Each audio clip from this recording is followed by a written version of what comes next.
안녕하세요. 생경 애니메이터입니다. 오늘은 질문에 대한 답을 해드릴까 하고 켰습니다.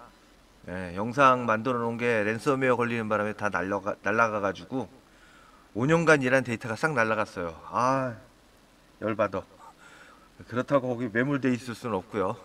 자, 일단은 이제 최근에 몇 분들이 질문을 남기셨는데, 복사 붙여넣기에 대해서 이제 질문을 하셨습니다. 근데 2분 30초 부분이라 그러는데 아마 그 제가 저 부분 한 것 같아요. 그 복사 붙여넣기 할 때 폴더를 작성하여 레이어 삽입 뭐 이 부분 말씀드린 건데 그걸 이제 좀 이해를 못 하신 것 같아가지고 복사 붙여넣기에 대해서도 한번 설명을 드릴게요. 먼저 그러기 위해선 클립 스튜디오랑 해서 타임라인과 레이어의 상관관계에 대해서 설명해 드릴 필요가 있는 것 같아요. 여기는 레이어 창입니다. 이쪽은. 지금 1번, 그리고 제가 그 영상에서 대소문자 구분 못한다 그랬는데 대소문자 구분 합니다. 자, 여기서 레이어를 일단 타임라인에서 신규 애니메이션 셀을 만들게 되면은 이런 식으로 이렇게 만들어지거든요. 레이어에도 만들어지고. 근데 만약에 여기서 이, 어, 이런 레이어 5번이나 하나 더 만들게요. 6번. 그리고 또 레이어 소문자에 이렇게 있다고 치자고요. 이런 레이어가 있을 때 여기에 아무리 레이어가 많이 쌓여 있어도 타임라인에 더 노출이 안 되면은 화면에 작업의 영역에 작업 화면에 보이지를 않게 돼 있어요. 그래가지고 이런 원하는 프레임 위치에 가서 우클릭해서 원하는 이 레이어를 번호를 지정하게 되면 얘는 그제서야 셀이 되는 겁니다. 여기엔 아무리 있어봤자 의미가 없어요. 타임라인에 불러들여야지만 되거든요. 대문자 A, 소문자 A 다 따로 입력이 됩니다. 그러니까 구분한다는 얘기예요. 소문자하고 대문자를.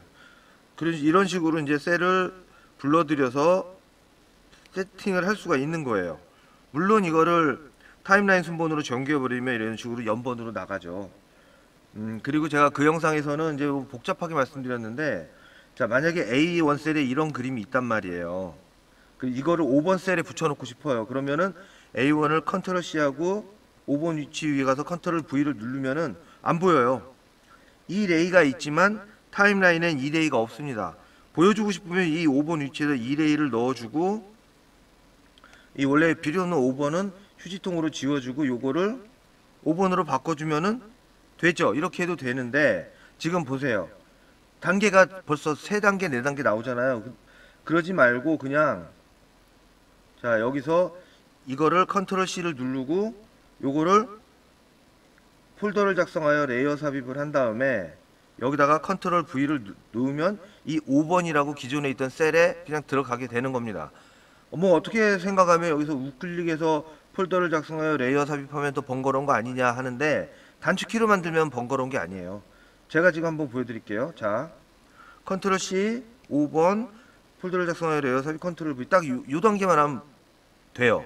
근데 이제 이 폴더를 싫어하는 분들이 많아요. 근데 여기서 만약에 컨트롤 V를 눌렀으면은 여기서 뭐 이레이를 해놓고 이거를 다시 5번으로 바꿔주고 이런 복잡한 과정을 거치는데 굳이 이렇게 거치지 않아도 된다 이거죠. 이거를 만약에 이렇게 해서 복사 붙여넣기를 했단 말이에요. 그런 다음에 여기를 우클릭 하시면은 여기 보면은 선택 중인 레이어 결합이 있거든요. 이걸로 해서 하나로 해주면 간단하게 끝납니다. 근데 이게 안 되는 분들이 있어요. 이게 지금 얘 버그 같은데 이 선택 중인 레이어 결합이 안 될 때가 있습니다. 그럴 때는 얘를 껐다가 다시 불러들이면 돼요. 근데 뭐 굳이 뭐 시간도 시간이거니와 좀 불편해서 그걸 굳이 할 필요가 있을까 싶습니다. 그리고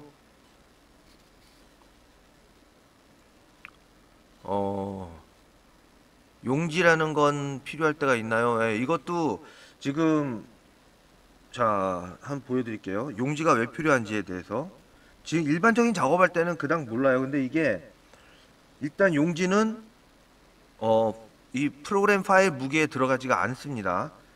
근데 여기 요즘에 뭐 일본 쪽이나 뭐 이런 데들 보면은 신규 레스터 레이어를 만들고 여기다가 하얀색을 부어가지고 이렇게 용지라고 해놔요. 자, 이렇게 해놓으면 뭐가 문제냐면요. 카메라가 팬된다든지 할 때, 그때 이렇게 작업 영역을 확장시키잖아요. 이런 식으로.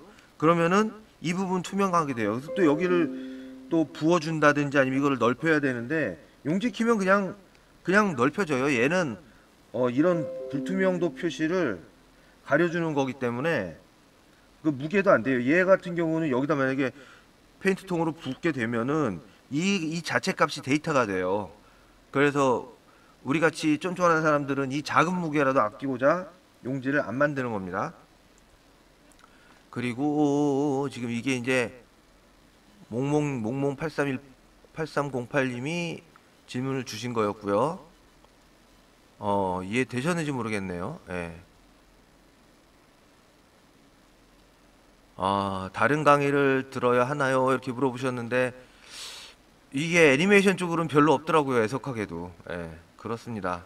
그리고 이제 그 전에 한번 물어보셨는데 다른 분이 카메라에 대해서 물어보셨는데 저는 카메라 부분을 따로 이제 애니비 책에서 만들까 해요. 근데 지금 하는 김에 그것도 이제 바로 설명을 드릴게요.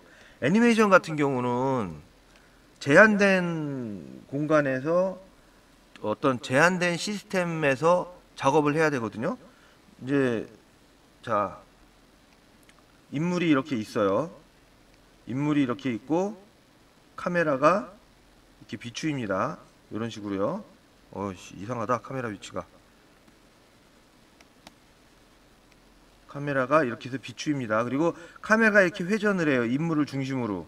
그럼 배경도 얘가 카메라가 이 위치에서 이 위치로 돌아가게 되면은 배경은 이게 보이겠죠. 그래서 이제 인물이 이렇게 서 있을 때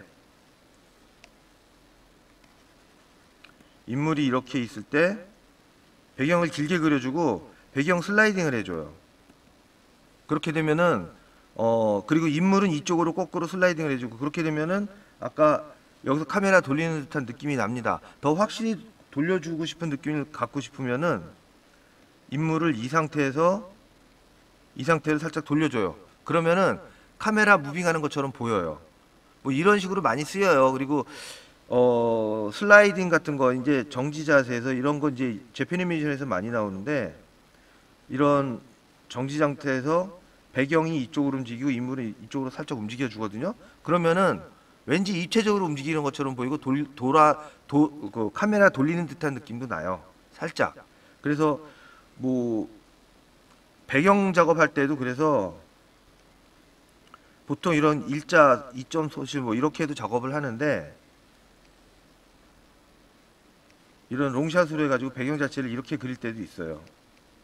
이런 식으로 해서 카메라 도는 걸 직접 그릴 때도 있습니다. 레이아웃상에서. 예전에 모탈 컴뱃 할 때도 이제 많이 나왔었는데 콘티도 이렇게 짜기도 하고요. 그러면은 카메라 비추는 부분이 요만큼만 비춰버리면은 여기서 이렇게 움직여버리면은 입체적으로 보이죠. 뭐 요즘에는 언리얼 엔진 같은 소프트웨어를 중국 쪽이나 뭐 일본에서 많이 써가지고 그냥 3D로 돌려버리기도 하더라고요. 그래서 셀 같은 경우는 뭐 그런 거 많잖아요. 뭐 우주 공간에 뭐 하늘에 뭐 어떤 사람이 이렇게 딱 떠 있는데 막 나부끼면서 떠 있단 말이에요. 떠 있으면서 배경이 팬돼요. 그러면서 얘가 뭐 이쪽으로 움직인다든지 뭐 이런 식으로 해가지고 입체적으로 돌아보게도 합니다. 이런 식으로 돌게끔 해가지고 요 슬라이딩이나 이런 부분은 제가 다시 한번 영상을 만들 거예요. 카메라 부분은 좀 영상도 오래됐고 그래가지고 새로 만들 게 많더라고요. 요즘 너무 바빠가지고 못 만들었는데 거기다 랜섬웨어까지 치고 들어와가지고 정신 없었는데 해야죠. 자, 그리고 또 궁금하신 부분이 또 있었나? 예, 없네요.